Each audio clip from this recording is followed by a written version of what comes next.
tendency as the election clock ticks down. Several of Kevin Rudd's senior ministers are concerned about their own personal vulnerability, not to the coalition, but to the Greens. And some of those seats are not even marginal.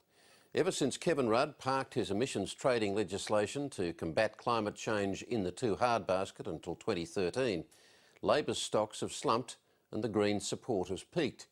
Under Bob Brown's leadership, the Greens are driving hard, not only to win the balance of power in the Senate in their own right, but to pick up their first ever lower house seat. And the man most in the firing line is Finance Minister Lindsay Tanner, who holds his inner city seat of Melbourne with just 4.7%. Political editor Heather Hewitt reports. I can ask you a few quick questions. What issues are important to you at the moment? Have you thought about how you're going to vote this year? Your vote is really important, so I've said to you. At an inner suburban Melbourne pub on a Saturday morning, disaffected Labor voters are learning how to door knock and campaign for the Greens to try to oust Finance Minister Lindsay Tanner from the seat of Melbourne at the next election. I don't think we're doing enough on climate change. It's the fourth training session in the past month and business is booming as the Greens move to smarten up their campaign tactics. We've looked closely at campaigns like the Obama campaign in the US and the Your Rights at Work campaign. Last time Labor would have spent over $400,000 in this seat. We expect they'll spend more this time. We can't match that. But we've got people, and we've got people who are willing more than ever to sign up. We've got people leaving the Labor Party coming and helping us campaign. Are you aware that there are actually elections going on this year?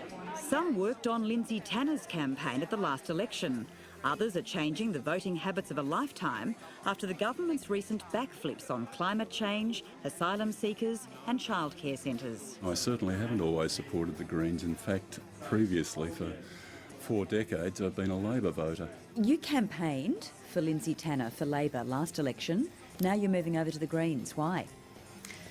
I think what happened over time is that increasingly I realised that the way I felt and the values that I held were no longer reflected in the party I was supporting. I've joined the Greens reasonably recently. I've actually come across from the ALP. The big issue that's turned it for me is climate change and their performance on that. I was delighted when the Rudd government got in. I worked on that campaign very hard. I was pleased. But I think since then there's a sense of disappointment that we had, that the opportunity's been squandered.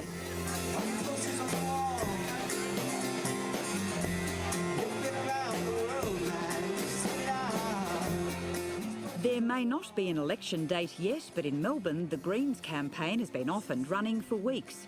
The launch of its campaign office last night, a mere formality. This is more advanced than any campaign has been that we've run here in Victoria. This is not a case of simply dislodging Lindsay Tanner, who's as safe in Melbourne as John Howard was in his seat at the last election. The seat is so close that all it will take is 1 in 10 people who voted Labor last time switching their vote over to Greens, and we win our first ever seat at a general election. Melbourne, you can make history. I'm looking forward to this campaign with great enthusiasm. Do you fear for your own seat? My seat's just one of a number that are and have been under threat for some time. Lindsay Tanner is a worried man. His once safe Labor seat of Melbourne has been vulnerable to the Greens since 2001, and he now holds it by just 4.7%. Okay, big smiles, everybody. He's long regarded the Greens as a huge threat to Labor, but recent opinion polls have no doubt heightened his anxiety. We are now on the verge of losing lower house seats to the Greens, both at the national and at the state level in at least a couple of seats. We've already lost one in the seat of Fremantle in Western Australia. Let me make it very clear, we are not a faction or a ginger group or a lobby organisation. We are this nation's 3rd biggest political party, and we are intending to grow in our representation in parliaments. There's no doubt that the government has done a few things that could chisel off more Labor support and give it over to the Greens. That's what the Greens are banking on. And Lindsay Tanner knows it's going to take more than this week's announcement of more adventure playgrounds in his electorate to stem the voter backlash in his seat over the government's back down on the emissions trading scheme, for example. He seeks to blame the Greens. Ironically, one of the key reasons it's happened, of course, is because the Greens voted it down in the Senate. There's no question there is some degree of concern about a number of issues, but I always say to those people, look at the bigger picture. The reality of life for a party that is seeking to win government from the progressive end of the spectrum is that you cannot do everything. You're always going to have to make compromises. But has this government made too many compromises for the more progressive elements of this diverse inner-city electorate? You pay $25 anywhere else, only $5 here for you people. That includes high-rise commission flats, blue-collar workers and immigrants, along with students, academics and the upwardly mobile white-collar constituency. Now, where Labor decides it's going to try to appeal to one of its constituency blocks on these issues, there's the real danger of alienating the other one. And one of the interesting things about the last 4 months of the Rudd government is that, for reasons best known to itself, it's decided it's going to try and consolidate its support amongst the blue-collar constituency. I'm Adam. I'm the local Greens candidate for the federal elections. That leaves the disgruntled progressive voters in this electorate providing fertile ground for the Greens. It's the same story in inner-city seats in Sydney, held by Ministers Tanya Plibersek and Anthony Albanese. But the Greens see Lindsay Tanner's seat as their best chance because at the last election, candidate Adam Bandt ran second to Tanner with the help of Liberal preferences. This is the great irony. The only reason the Greens are a threat to me, to Anthony Albanese, to Tanya Plibersek, to the various state MPs and ministers is because the Liberals give them their preferences. Well, if you go on the 2007 election result, it was the one seat in Australia where the two-party preferred came down to a contest between Labor and the Greens. In other words, the Greens outpolled the coalition. The truth is the Greens are about cannibalising progressive Labor votes.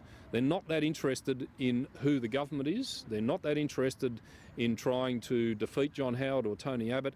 They're interested in defeating people like me. He's obviously somewhat rattled. The important thing is that prospective Green voters need to understand that underneath all that overblown windbaggery and rhetoric is a sinister purpose, and that is not to defeat the Conservatives, it is to defeat the Labor Party. The battle lines are drawn and whatever the outcome in Melbourne, the Greens figure the more resources they can pour into Victoria, the better, because this is about trying to win an extra Senate spot too. The Greens are keen to hold the balance of power in the Senate in their own right. Analysis they've commissioned points to them having a very strong chance of pulling that off and picking up a Senate seat in Victoria. Family First Senator Steve Fielding, who got in on Labor preferences in 2004, can't rely on the same deal this time. For the government, the prospect of more Greens in the Senate carries pluses and minuses. I actually think it would be probably to the government's advantage. What the government has struggled with at the moment is trying to coordinate three sets of crossbenchers: the Greens, Family First and Nick Xenophon, the independent from South Australia. Oh, I think responsibly, you'll find if you probe a little there, Lindsay Tanner will be very pleased that the Greens had the balance of power in the Senate. The prospect of one party that basically sees the Labor Party as its enemy and who is focused not on taking votes for the Conservatives but focused on taking votes from Labor as the holder of the balance of power in its own right in the Senate has got some obvious downsides. We've convinced increasing numbers in the electorate that we have the economic credibility and responsibility. It's a prospect the government is going to have to get used to if the Greens keep up their Victorian campaign momentum. That report from Heather Hewitt. Some 20,000 Australians are affected by multiple sclerosis.